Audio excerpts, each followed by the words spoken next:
दीप लग रहा है सबसे cute.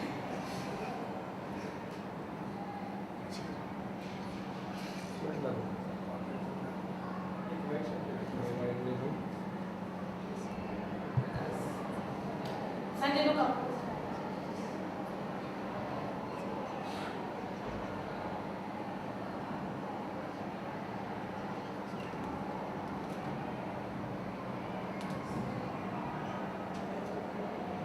And so, we continue to affirm today. No other writer in English or in any other language can rival the appeal that Shakespeare has enjoyed. And no one else in any artistic endeavor has projected a cultural influence as broad or as deep. Shakespeare, an English poet and playwright, has contributed to English literature some of the best literary pieces, which include the famous plays Hamlet, Romeo and Juliet, and Julius Caesar. Shakespeare was born on 26 April 1564 in the small town of Stamford-upon-Avon. At the age of 18, he married Anne Hathaway and began a successful career in London as an actor, writer, and part owner of a playing company. He appears to have retired to Stanford around 1630 at the age of 49, where he died 3 years later. Shakespeare was a respected poet and playwright in his own day, but his reputation did not rise to its present heights until the 19th century.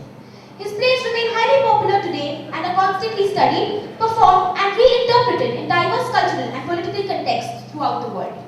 The famous D.H. Lawrence once said, "When I read Shakespeare, I am struck with wonder that such trivial people should muse and thunder in such lovely language." The period is 44 BC in Rome.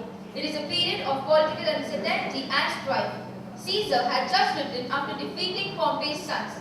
But the freeborn patricians are convinced that Caesar has become inordinately ambitious and that he will soon be crowned as a king. Cassius is the most bitter critic of Caesar. He decides, along with Casca, Cinna, and few others, to plot Caesar's downfall. They decide that it will be impossible to counter Caesar's might without the help of Marcus Brutus. He is the most honorable man in Rome. Brutus loves Caesar dearly, but he loves Rome even more. He decides to sacrifice Caesar for the good of Rome. Mark Antony, Caesar's best friend, had fled on seeing Caesar's assassination. He, however, returns to the Capitol. Antony pledges to avenge Caesar's murder. He seeks Brutus's permission to address the citizens of Rome. Antony tells the crowd about Caesar's virtues and generous bequests that he had made in favor of the citizens of Rome. The crowd becomes fully incensed. The conspirators are forced to flee from Rome. Antony joins his hands with Octavius Caesar and Lepidus in order to overthrow the conspirators. Cassius is a source of worry for Brutus because he has considerably reduced the supply of funds for Brutus's army. After bitter differences over tactics, it is decided to implement Brutus's plan and advance to Philippi and meet the army of Triumvirate there. The same night, Brutus is visited by Caesar's ghost, who tells him that the two will again meet at Philippi. In the War of Philippi, Cassius thinks that he has lost the battle and hence commits suicide. Even Brutus's army is defeated. Brutus tells his friend to help him commit suicide. Strato finally agrees to hold his sword while Brutus falls upon it and dies. Antony enters with Octavius and finds Strato holding Brutus's body. Antony declares that Brutus was the noblest Roman of them all. Octavius orders an honorable burial for Brutus before they leave to share the joys of victory.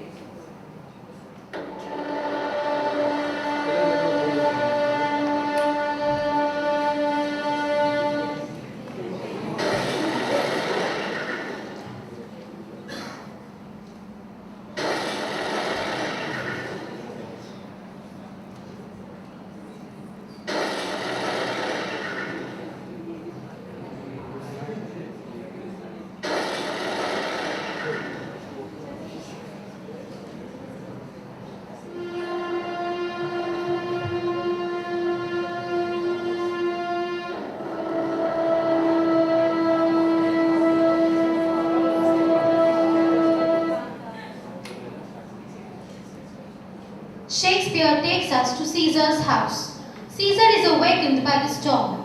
He finds Calpurnia crying out in her sleep that Caesar has been murdered. Caesar orders the servants to present sacrifice and asks the priest for success opinions. Calpurnia persuades Caesar not to stir forth that day. Just then, Decius Brutus enters, and Caesar informs him that he would not go to Senate House that day. Decius asks Caesar the reason, to which he narrates Calpurnia's dream. Decius reinterprets the dream in such a way that Caesar is flattered. Decius further says that the senators had planned to crown Caesar. If he would not go, their minds may change. Caesar finally decides to leave for the Senate.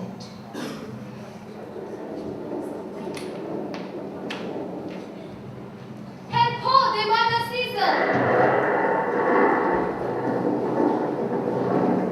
Help ho, they murder Caesar! Help ho, they murder Caesar! Nor heaven nor earth have been at peace tonight. Thrice had Calpurnia in a sleep cried out, "Help ho! They murdered Caesar." Who's within? My lord, Go with the priest and present sacrifice, and bring me their opinions of success. I will, my lord. What mean you, Caesar? Think you shall walk forth? You shall not stir out of your house today. Caesar shall fall. The things that threaten Caesar never looked but on my back. When they shall see the face of Caesar, they are vanished. Caesar, I never stood on ceremonies, yet now they fright me. There is one within, besides the things that we have heard and seen. Recounts most horrid sights seen by the watch. Alarmists had dwelt in the streets, and graves have yawned and yielded up their dead. Fierce fiery warriors fought upon the clouds, in ranks and squadrons and right form of war, which drizzled blood upon the Capitol. The noise of battle hurtled in the air.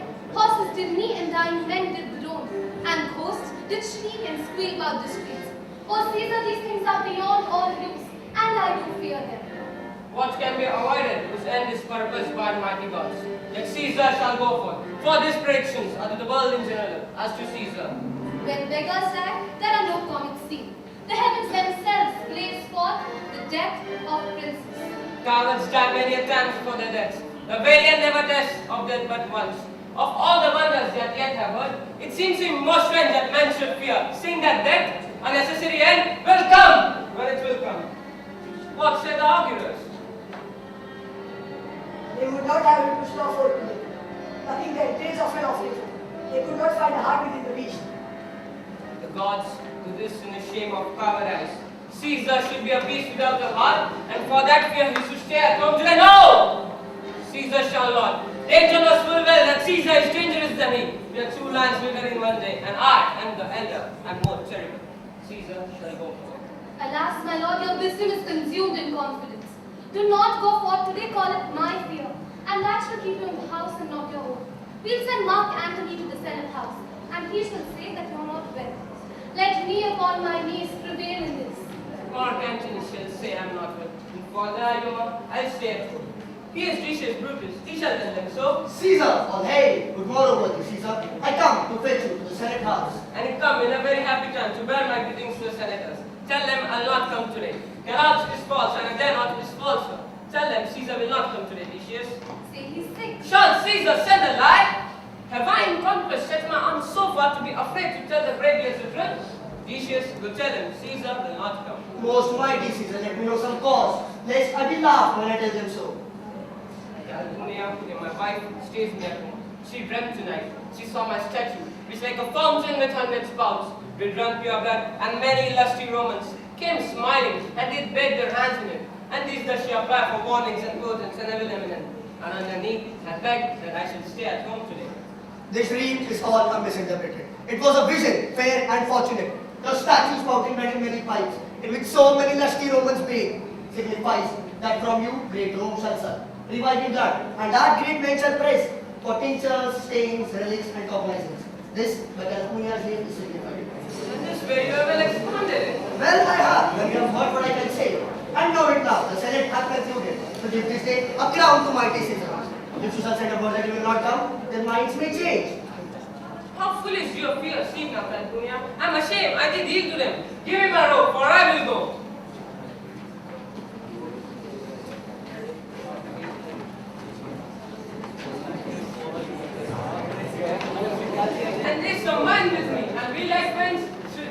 together, they walk together.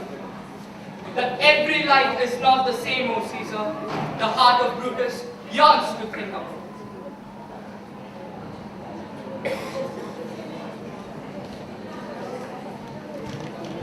Marcus Brutus and the other conspirators. Trebonius takes Mark Antony away as planned in the conspiracy. Are we all ready? What is the mess that Caesar and his Senate must redress? Most high, most mighty, and most puissant Caesar, metal symbol throws before thy seat, and humble art. I must prevent this simmer, this slouchings and this lowly courtesies might fire the blood of ordinary men and send pre-ordinance and first degree into the law of children. Thy brother, by decree, is banished, and if thou dost bend and pray and forfeit, I spur thee, like a cloud of my way. No, Caesar doth not frown, nor without cause. Will he be satisfied? But is there no voice more worthy than my own, to sound most sweetly in great Caesar's ear, for the repelling of a banished brother? I kiss thy hands, but not in flattery, Caesar, desiring thee that bibulous Simba may have an immediate freedom of repeat. What? Pardon, Caesar. Caesar, pardon. As low as to thy foot doth Cassius fall, to beg enfranchisement for pupilless Simba. I could be well moved if I were as you. If I could pray to move, then prayers will move me. But I am constant as the northern star, of its true fixed and resting quality. There is no feather in the firmament. I was constant, Simba should be banished, and constant to remain, to keep him so. Speak handsomely!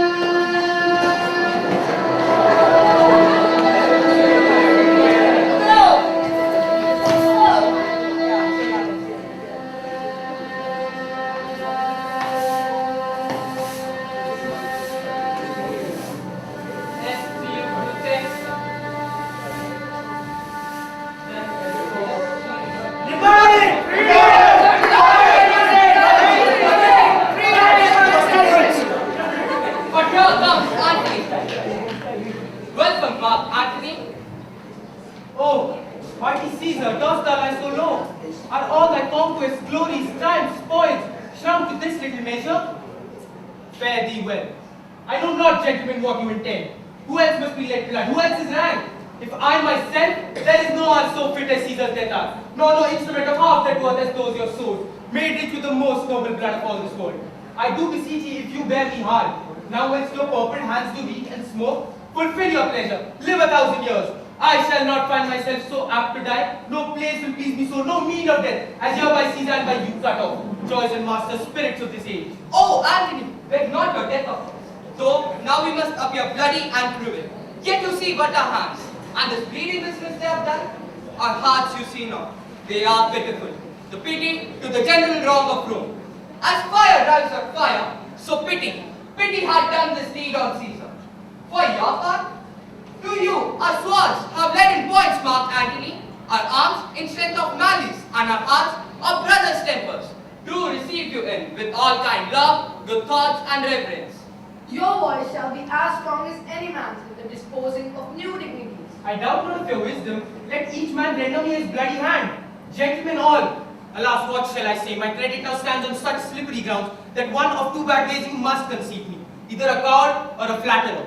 That I did love thee, Caesar, oh, 'tis true. If then thy spirit look upon us now, shall it not grieve thee dearer than thy death, to see thy Antony making his peace, shaking the bloody fingers of thy foes, most noble in the presence of thy cause? Mark Antony! Pardon me, case Cassius, the enemies of Caesar shall say this, there in a friend it is called modesty.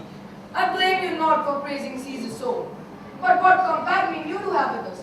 Will you be pricked in number of our friends, or shall we on and not depend on you? Therefore I took your hands, but was indeed swayed from the moment by looking down on Caesar.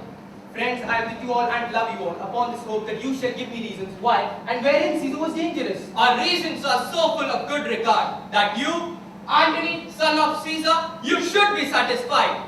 That is all I seek, and am moreover suitor that I may produce his body to the marketplace, and in the pulpit, as becomes a friend, speak in the order of his funeral. You will be satisfied, Mark Antony. Brutus, a word with you. You know not what you do. Do not consent that Antony speak in his funeral. Know you how much the people may be moved by that which he uttered? By your pardon, I will myself into the pulpit first and show the reason of our Caesar's death. What Antony shall speak, I will protest. He speaks by leave and by permission. I know not what may fall. I like it not. Mark Antony, here, take you Caesar's body. You should not in your funeral speech blame us, but speak on good it and devise of Caesar. Else, you shall not have any hand at all about his funeral.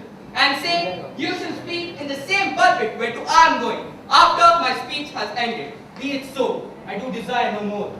Prepare the body then, and follow us.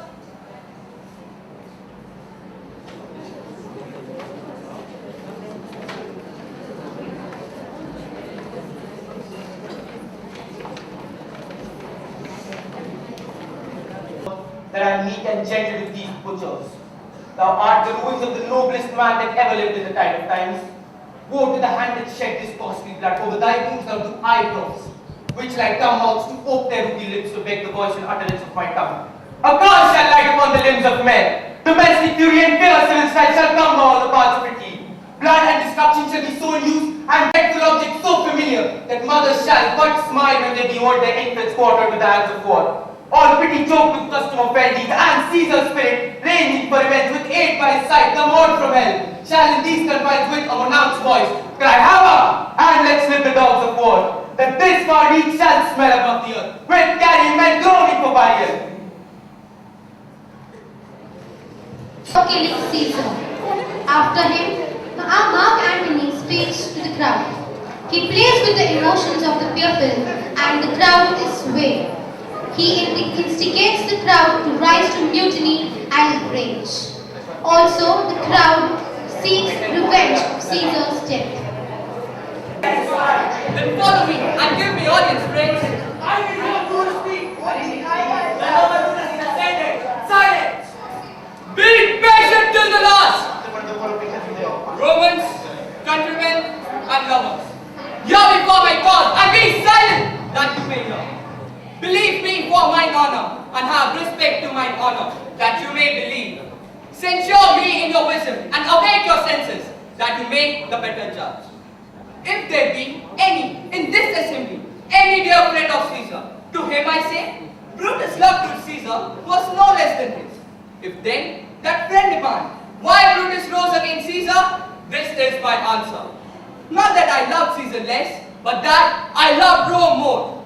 Had you rather Caesar were living and die all slaves, than that Caesar were dead to live all free men. As Caesar loved me, I weep for him. As he was fortunate, I rejoice at him. As he was valiant, I honor him. But as he was ambitious, I slew him. There's tears for his love, joy for his fortune, honor for his valor, but death for his ambition. Who is here so born that would be a bondman? If any, speak for him have I offended. Who is here so rude that would not be a Roman? If any, speak for him have I offended. Who is here so wild that will not love his country? If any, speak for him have I offended. I pause for a reply. Then, none have I offended? I've done no more to Caesar than you shall do to Brutus. The question of his death is enrolled in the capital. His glory not accentuated, wherein he was worthy, nor his offences enforced, for which he suffered death.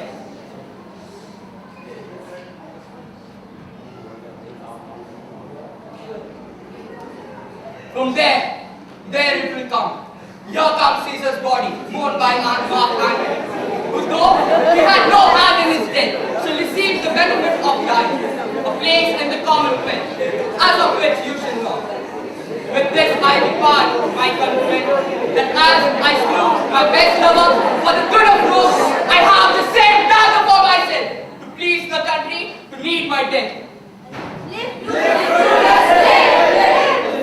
Bring him in triumph home unto his house. Give him a statue with his ancestors. Let him be Caesar. Caesar very much shall be crowned in Brutus. We'll bring him to his house with shouts and clamors. My countrymen, Peace, silence, Brutus speaks.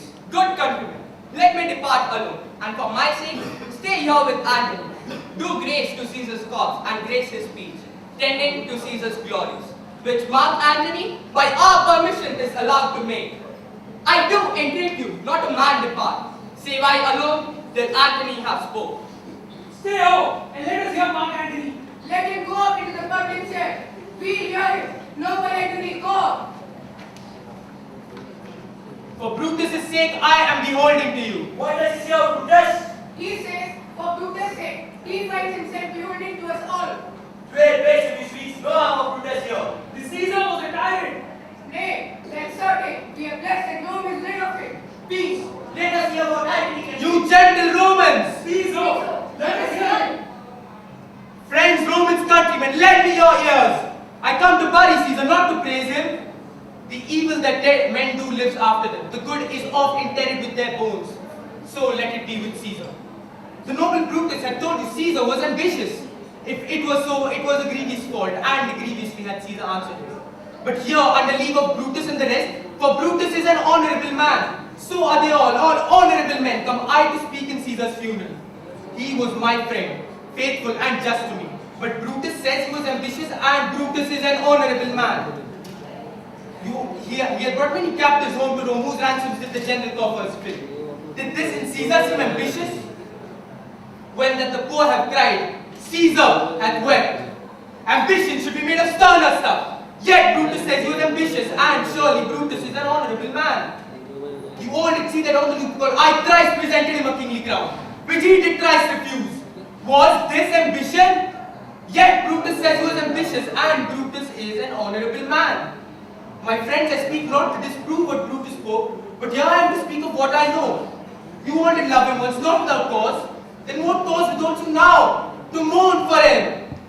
My friends, bear with me. My heart is in the coffin there with Caesar, and I must pause till it come back to me. Methinks there is much reason in his sayings. If thou consider rightly of the matter, Caesar has a great wrong.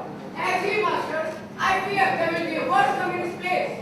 One case once, he would not take the crown.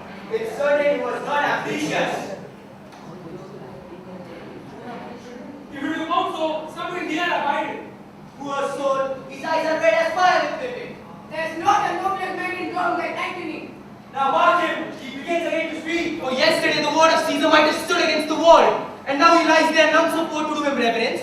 I should do Brutus wrong and Cassius wrong, whom, as you all know, are honorable men. I will not do them wrong. I rather choose to wrong the dead, to wrong myself and you, than I will wrong such honorable men. But here is a parchment with the seal of Caesar. I found it in his closet. This is will. Let but the commons hear this testament, which, pardon me, I do not mean to read. And they would go and kiss dead Caesar's wounds, and dip their napkins in his sacred blood. Yea, beg a hair of him for memory, and dying mention it in their wills, bequeathing it as a rich legacy unto their issue. We will hear the will. Read it, my Antony. Have patience, gentle friends, I must not read it.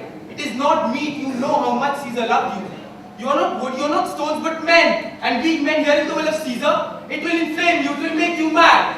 'Tis good you know not that you are his heirs. If you should, oh, what would come of it? Read the will. We will hear it, Antony. You shall read as Caesar's will. Will you be patient? Will you stay a while? I was sought myself to tell you of it. I fear I wrong the honorable men whose daggers have stabbed Caesar. I do fear it. They were traitors, honorable men. To win the testament. They were villains, murderers. The will, break the will. You will compel me then to read the will? Then make a ring about the corpse of Caesar and let me show you him that made the will. Shall I descend and will you give me leave? Come down, descend. You shall have leave. A ring stand round. If you have tears, prepare to shed them now. You all do know this mantle. I remember the first time Caesar ever put it on. It was a summer's evening in his tent that day he overcame the Nervi. Look, in this place ran Cassius' dagger through. See what a rent the envious Casca made. Through this the well-beloved Brutus stabbed, and as he plucked his cursed steel away, mark how the blood of Caesar followed it, as rushing out of doors to be resolved, which Brutus so unkindly knocked. Oh no, for Brutus, as you know, was Caesar's angel. Judge, oh you gods, how dearly Caesar loved him. This was the most unkindest cut of them all. After this, my friends, great Caesar fell. Oh, what a fall there was, my countrymen, then I and you and all of us fell down. Oh, now you weep and I perceive you feel the dint of pity. These are gracious drops, kind souls. What weep when you but behold our Caesar, where Caesar's venture wounded? Here is himself marred as you see with traitors. Oh, piteous spectacle. Oh, noble Caesar. Oh, woeful day. Oh, traitors, villains. Oh, most bloody sight. Villainy revenge.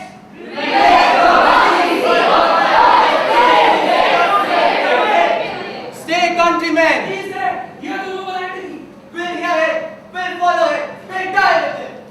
Good friends. sweet friends, let me not stir you up to such a sudden flood of mutiny.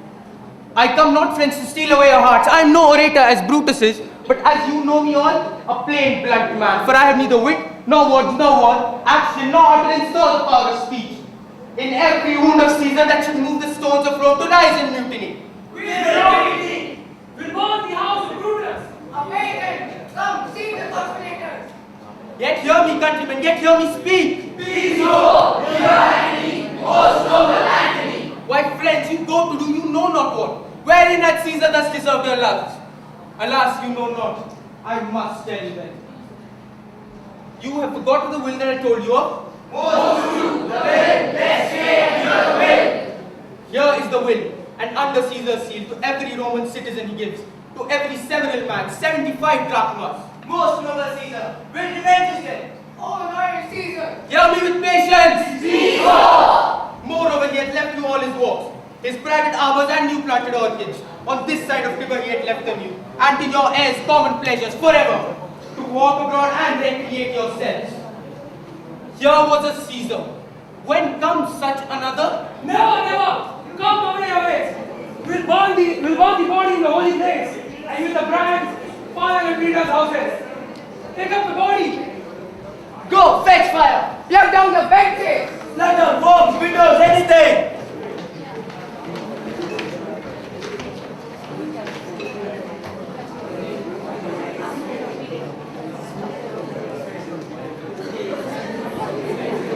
You burn the body. Go.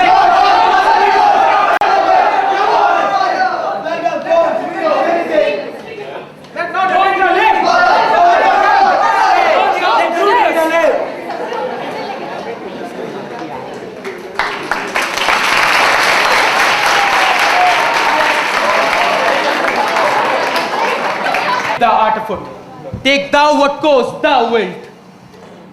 As first citizen,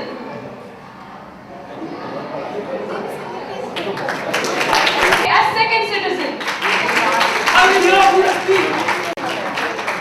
Ranjan Jain as third citizen, We'll hear it. We'll follow it. We'll die with it. Shronit Rathod as fourth citizen,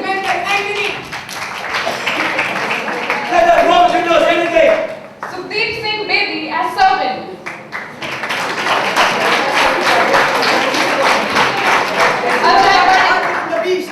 Ajay Bade as Kaska, Kunal Pancharia as Sinha,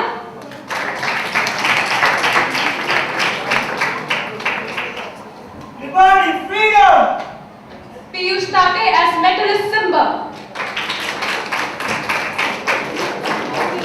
Rishabh Mahajan as Tribunius, Rohit Paul as Publius, Shreyas as Tripudius, Demanding freedom. Athar Mahmude as Decius Brutus, Ashwin Sharma as Cassius, Akshay Bhatt as Mark Brutus, Pratap Khire as Julius Caesar,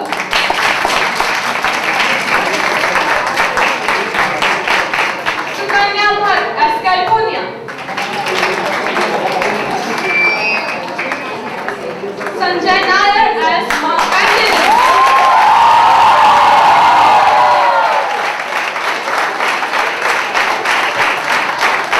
Tanvi Vishwas Rao, Isha Mangurkar and Bhakti Chaudhary as narrators. Sanket Patnaik as the technician.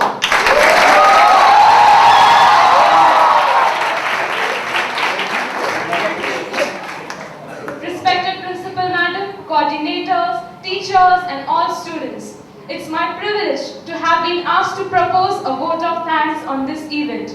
I, Swati, on behalf of Class 10D, wish to express my deepest gratitude to the principal of our school, Mrs. Hema Nair, for encouraging us to stage this play.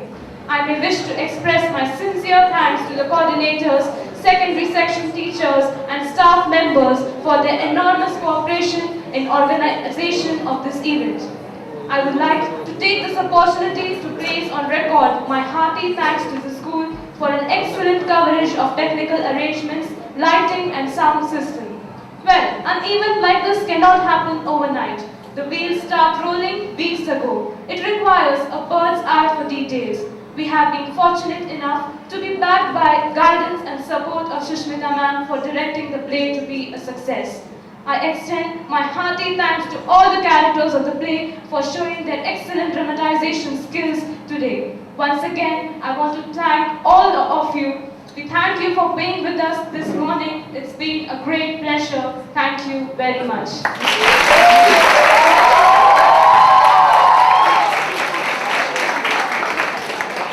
We would like to invite our principal madam on the stage.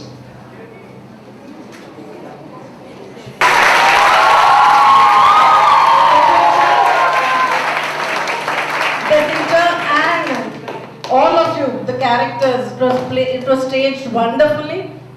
The ability to present, the ability to speak, to live the character. Mark Antony Brutus, a special mention, wonderful. Sanjay, Akshay, great job. All of you, and it was done very well. Lot of effort just before the exams, and it was a pleasure to watch you children. And we are really, really happy with what you have done. I'm really happy with your performance. Each one of you who contributed, the technicals who made the PowerPoint, the ones who compared, your teacher, and all of you deserve a big round of applause. Thank you.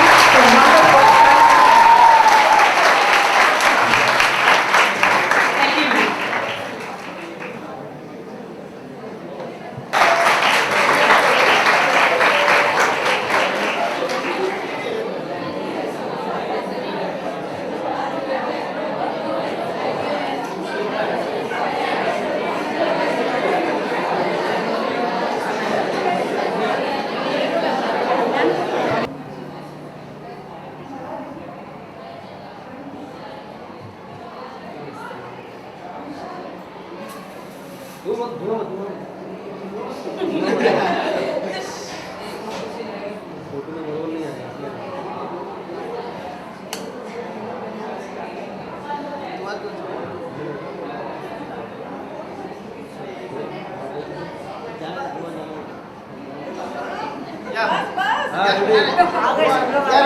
Okay, ready?